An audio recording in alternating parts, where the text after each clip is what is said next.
Welcome, everybody, and I'm pleased to be able to chair this conversation. Good afternoon to all of you, Your Excellency, distinguished guests, colleagues.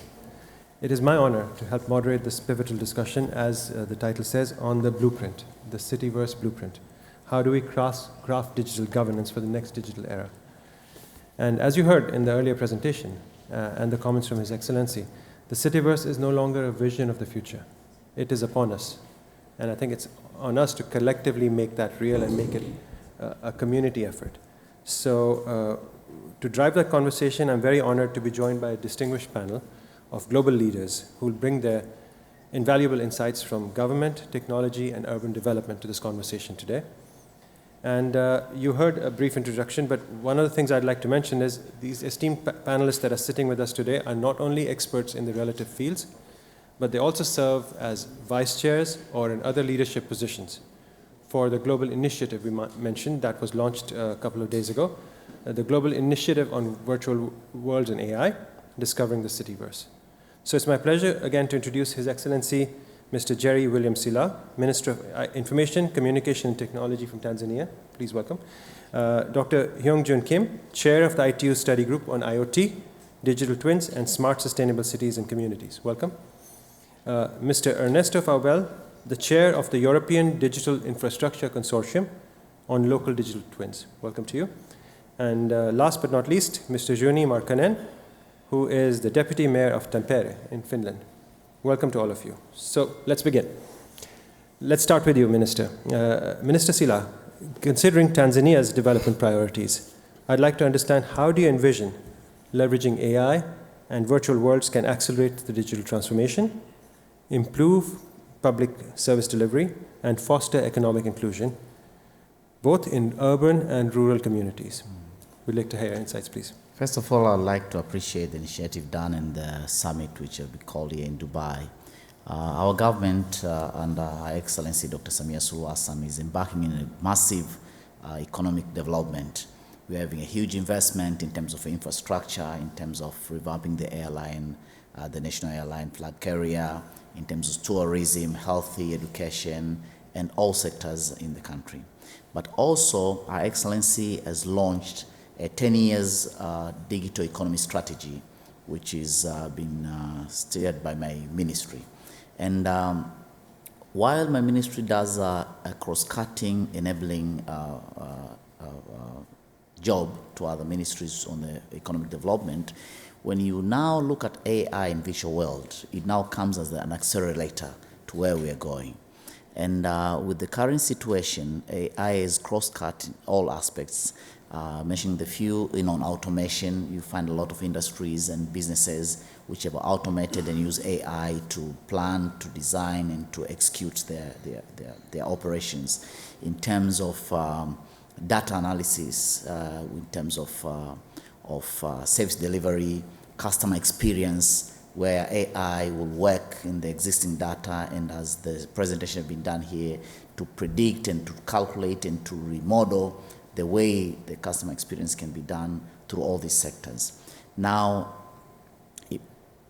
mixing the artificial intelligence and using it and visual world to the economic development now comes as accelerator, as I've said before, in terms of all sectors. In my country, agriculture employs a lot. Now, using AI is quite a good tool to predict the productivity, to predict the increase of productivity in the agricultural sector, the kind of fertilizers, the soil, the climate, in order to make sure the agriculture sector keeps employing massive population but becoming more productivity. In terms of education, in terms of healthy, you find now how AI can impact the expertise of doctors and the capacity in the urban areas.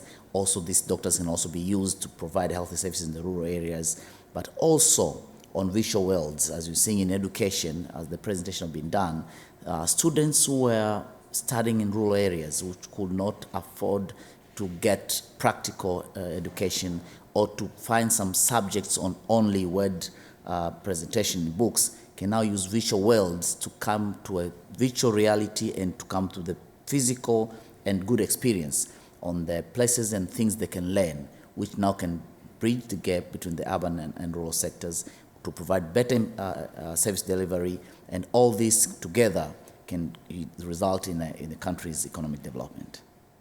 Brilliant. Thank you so much. That's very insightful, and it's great to hear that end-to-end vision. Yes. How it's tied to the 10-year strategy you mentioned for the country, and how your leadership can see the vision of how using AI effectively and virtual worlds effectively can, as you said, accelerate the development across all sectors. So that's a great vision, and clearly, from what I'm hearing from you, using the virtual worlds effectively can truly help the country achieve those goals and achieve success in the 10-year roadmap that you outlined. So thank you for those insights. Really appreciate it. Moving on, Dr. Kim, if I can come to you next. In a rapidly evolving digital landscape, how do you think governments, industry, and IOs, international organizations, can work together to develop and accelerate the adoption of international standards for virtual worlds and the metaverse? Okay, thank you for the question. And first of all, I'm very glad to be here with all of you. And before I respond, I would like to mention that due to the very short the session time today, I have prepared in advance what I want to say to ensure I don't miss any important points within this very limited time. So I do appreciate your kind understanding.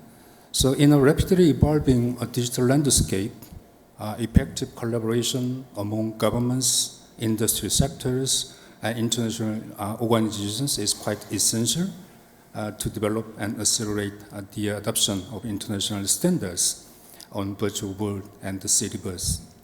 A key platform facilitating this collaboration is ITUT Study Group 20, which bring together over 200 experts from various sectors to ensure that the standards we develop are quite robust and technically sound and aligned with the needs of all stakeholders.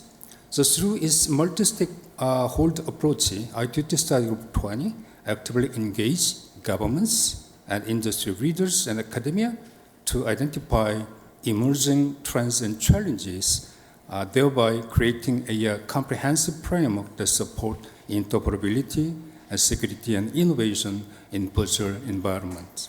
So this kind of collaboration effort streamlines the standardization process, reduce the barriers to entry for innovators, and ensure that the new technologies are developed in a universally applicable and sustainable manner. So furthermore, the work of ITUT Study Group 20 complements the global initiative on virtual world and AI, which was presented earlier by Krishna and Okan.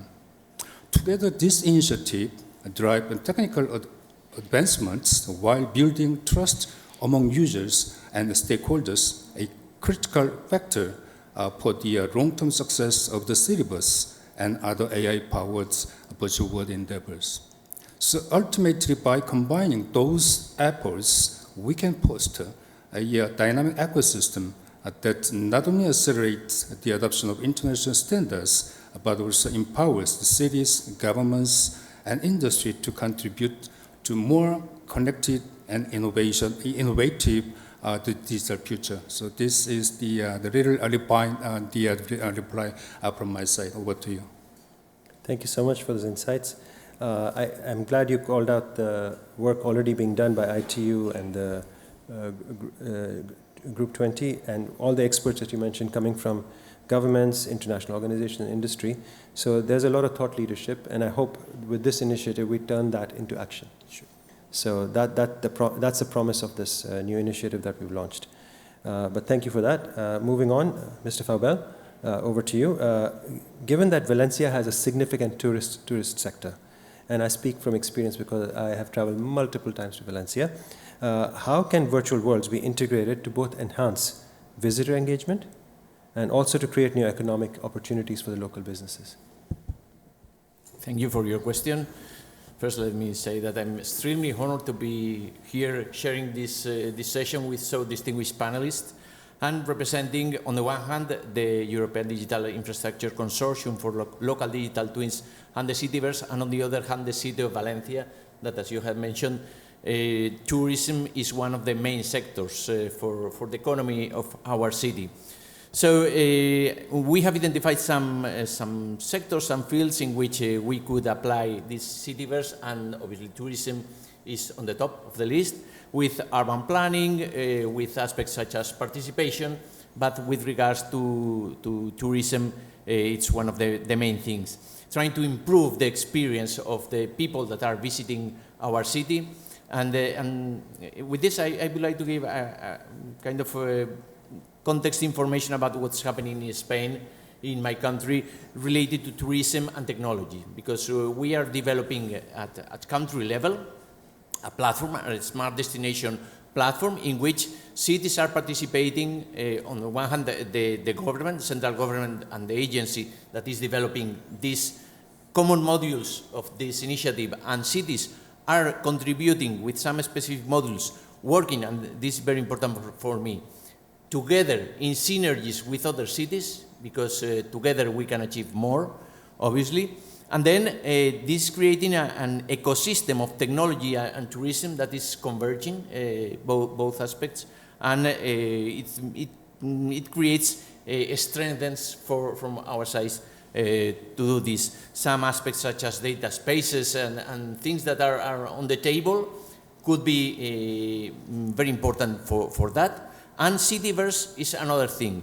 And trying to connect all the dots is one of the things that we could do from our perspective with the participation in these initiatives. So Cityverse is a very good opportunity for us, as I have mentioned before, trying to improve the experience of tourists and trying to make it easier also for citizens, because in some cities, as you may know, there's happening a kind of phenomenon of tourismophobia, because of in some cities we are too many tourists, or people, there could be people that could think that there are too many tourists, but if we manage this correctly, and Cityverse could play a very important role, probably we will success in that. Brilliant, thank you so much. And I love how you're saying this will help both the tourists and all the local citizens who have touristophobia. That's something I'll take away. So there's something in it for everybody. Thank you. And that's the right kind of envisioning we need to do here. So much appreciated. Over to you, Juni. I know we've spoken in the past, so I know Tampere is a pioneer in integrating the concept of Cityverse into all of your digital transformation agendas at the city level. So based on your experience, how do you think cities can leverage the Cityverse and virtual worlds? And how can they use it to enhance decision-making and improve their urban resilience? Yes, thank you for the question. And I have to start from the thing that we are living many paradigm shifts. And one is that decision-making, we can go to predict and make proactive actions already now in many cases. And in the future, like in all the cases, we should go towards that. And Tampere is doing strategic work to really utilize digitization in all the fields. And I give a few examples which we use in decision making, but which are also examples of using Cityverse as a tool. For example, for urban resilience, we have this situational awareness platform for events, so that when event is happening, there are AI systems which can see if there is something extraordinary happening somewhere. And when we have the data, we can check if there is something which needs intervention. The other example is that we have IoT platform which collects all the IoT data from the city, and we have built, for example, one AI model on top of that, which can predict 1 month before on 95% accuracy how many people are there. So that is a great tool, for example, companies to plan how many workers they need, what to order for the restaurants. But also we are trying to build on top of that this algorithm which can predict possible problems, because we are combining that data with police, so that in the future we should have a prediction model where we can really put resources to the right places. And a special thing here is that it's GDPR proof. So we can scale it everywhere. Because European Union, we are good in legislation, and because we have to do it in that way, it's almost for certain that you can use it anywhere. Of course, you have to localize it, but still. But then the scaling solutions, they come from collaboration, and it's so nice to be here with you all, because we have to find the connections, find the ways to really collaborate and share solutions in the future, because that is the only way we can take the action efficiently. Digitization and the solutions we can do in a digital way, they are cheap and easy to copy if we just allow ourselves to do that. So collaboration, that is the number one thing, to really utilize digitization and also use it for urban resilience. Thank you so much. I think it's inspiring to see what has been achieved by the city. Personally, I feel it's very impressive, all the different use cases you can articulate of things that are live today, using IoT, using AI, and also I love the fact that when you said around prediction and policing, it is GDPR compliant. So you have taken your citizens into consideration to make sure their privacy is respected. And I think these are kind of insights which, if we were to offer this to other parts of the world, they can apply their own regulatory frameworks, their own legislation, but they know it can be achieved. That fine balance of making sure that you are empowering your police force while also respecting your citizens' rights and adhering to the EU-wide regulations. So congratulations on that. So moving on, now I have a question, and we'll try and make it interesting. So I'll ask the colleagues there you go. So that's the question. And while I go through each panel member and frame this question and ask them for their opinion, I also welcome the audience. If you have a smartphone, which I think we all do, you can scan that QR code and share your answers with us. And at the end, after you've heard from each of the distinguished panel members, we'll see what your collective ideas say, because we want this to be a collaboration. So there you go. So you can scan the QR code, and the question that's written up there, I'll ask of the panel members to please, starting from here, Your Excellency, to say what is the one action that governments, cities, industry leaders, and policymakers should take to ensure accessible, inclusive, AI-driven virtual worlds. So it's a big ask. Think about it. We welcome ideas, suggestions. Please, over to you. I think the biggest thing is to get out of the comfort zone and be ready for the new technological advancement, because most governments works in the traditional way. So I think the biggest thing we should all be ready for is to get out of the comfort zone and to be able to do any amendments in terms of the legal framework of the government or a country or a city, and move forward through the emerging technologies.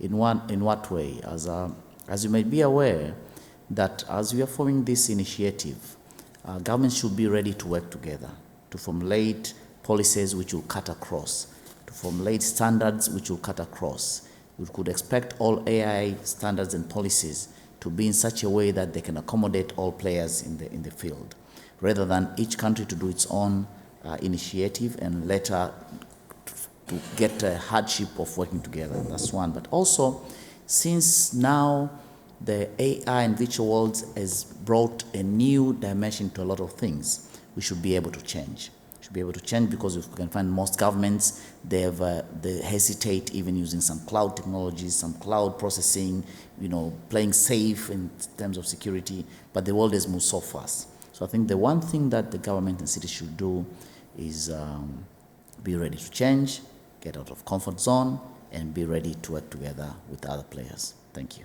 Thank you so much. Very insightful. And with that point of view from a government, let's move on. Dr. Kim, over to you. What do you think? Okay, thank you for the question. Yes, if there is one decisive action that government, city, industry leaders, and policymakers must take immediately, it is to actively engage in collaborative the governance framework to shape the future of AI-driven the virtual world in an inclusive and accessible way. So, and the best place to do is within the global initiative on virtual world and AI and discovering the syllabus. So we are at the very critical moment where virtual worlds are quite rapidly evolving, but without a coordinated global approach, we risk creating quite a fragmented digital ecosystem so that exclude the certain countries, certain industries, or the communities from fully participating. So instead of allowing those worlds to be dominated by a few major players, we must ensure that their development is guided by a principle of openness, the fairness and inclusivity. So this is the precise why the global initiative on virtual world and AI discovering the syllabus exists. So it is a multi-stakeholder platform where government and the cities, the private sector leaders and international organizations can work together to develop the shared governance model, technical framework, and policy recommendations that ensure AI-driven immersive environment accessible and beneficial to all. So I strongly encourage all of you, whether you are from government, industry, and civil society to academia, to actively participate in this new initiative. Your expertise and your insights and contributions are quite needed to ensure that the virtual world empower people rather than exclude them and create opportunity rather than deepen inequalities and enhance governance rather than disrupt it. So the time is to act.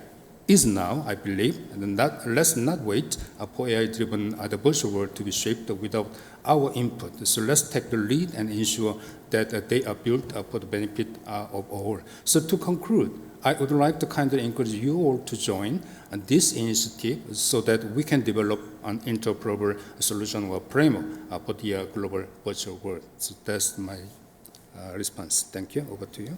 Thank you so much. That's very, very insightful. And I think as a fellow UN colleague, UN system colleague, I should say, I think you touch upon some of those key points, which is very important in all the work we try and do, is openness, fairness. So thank you for highlighting those points. Ernesto, over to you. Yeah, well, taking advantage of the inspiring words that His Excellency has shared in the opening, people in the center.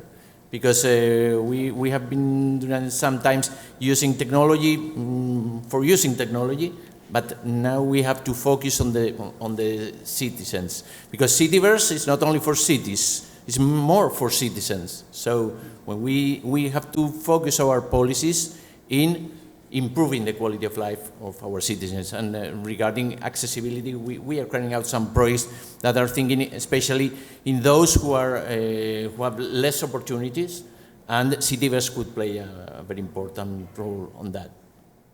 Thank you so much. I really appreciate that input. And again, Juni, over to you. What are your thoughts on this question? This is like one thing, but there are different parts. Collaboration, I ended last page for that.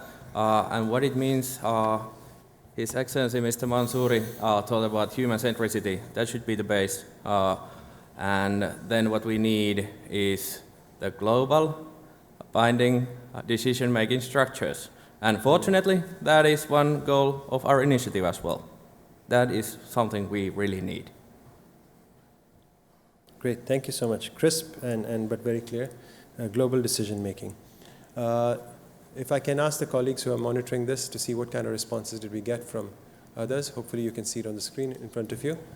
Without my glasses, I'll try and squint and see some of the responses. I'll turn around, maybe it's easier to read that way. But there you go. So you can see there's some themes that emerge. And it's interesting to see you have some real thought leaders here who brought brilliant ideas to the table, but we see 10 additional comments coming through focusing on digital literacy, which is so true. If to take His Excellency's point of view, to say let's build it for the people, people-centric, it's important people know how to use it. So thank you to the audience for highlighting that we need to invest in skills for all the communities so they can truly equally participate in this new vision that we are discussing here. I see 8 points each focusing on public-private partnerships. Thank you for all of you who suggested that, because that is so key. I think that's the reason why we're all sitting here, is it has to be a broad partnership. It starts from here with the foundations set by Digital Dubai, ITU, UNICC, and all the colleagues you see here representing other organizations. But this consortium has to become much bigger. It has to be a public-private partnership. So I'm glad that's being called out. And we heard this again and again as a theme is co-design. Work with the community. If you're building for the people, work with the people. Design for them. So engage and get diverse voices. So No surprises, but nothing, something that we shouldn't forget. So I'm pleased that that's been called out. Thank you again to all of you who've suggested that. And not to forget, there are two more, 5, which is about regulations, inclusive regulations. So we need to set policies for that ensure accessibility and equity. Nobody should be left behind. I think as a technologist, I'm the first to admit sometimes technology is rushed out the door, and then you realize certain parts of the population cannot access it, cannot use it. So given how immersive Cityverse technologies could be, given how impactful they should be, I think it's very important we keep this in mind. So a great call out there from the audience. And the last one is transparency. Absolutely. Because to me, AI is the engine that powers the Cityverse. So to have trust so people can come and communities can safely come and use it, there needs to be visibility and transparency so people know that the AI that's powering this it's clear to them where it comes from and ensure that it follows ethical AI practices. Like the example you gave about the GDPR policies being followed. People need to know. Only then can they trust and use the solutions that are being deployed. So thank you for all your feedback. We'll take all of this into account. And I've been asked to also conclude the conversation here. So thank you for sharing that. And thank you to the distinguished panel members. Genuinely appreciate your insights and input. And I look forward to continuing to collaborate with all of you on this initiative going forward. But if I can give you closing remarks, it's very hard to, given all the deep, deep insights you've heard and the excellent presentation from Dr. Okan and Christina.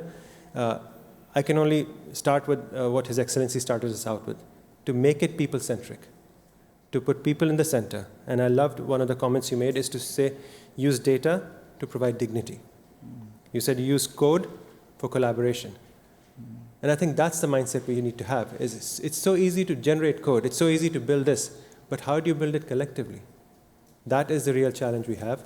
And I think we are establishing a great consortium here, with collaboration at the center, with people at the center. Let's have dignity at the center of all of this. And I think we can achieve great things. I'm very pleased you all saw the announcement of the first competition. We need academia. We need youth with their brilliant ideas to contribute and share their thinking. So it should not be us, people a certain age, sitting in different international organizations, governments, also the fresh ideas that come from the youth. That will stimulate our thinking and make sure what we're doing is fit for the greater world. So thank you, and we look forward to a great collaboration and great results in the coming years. Thank you so much.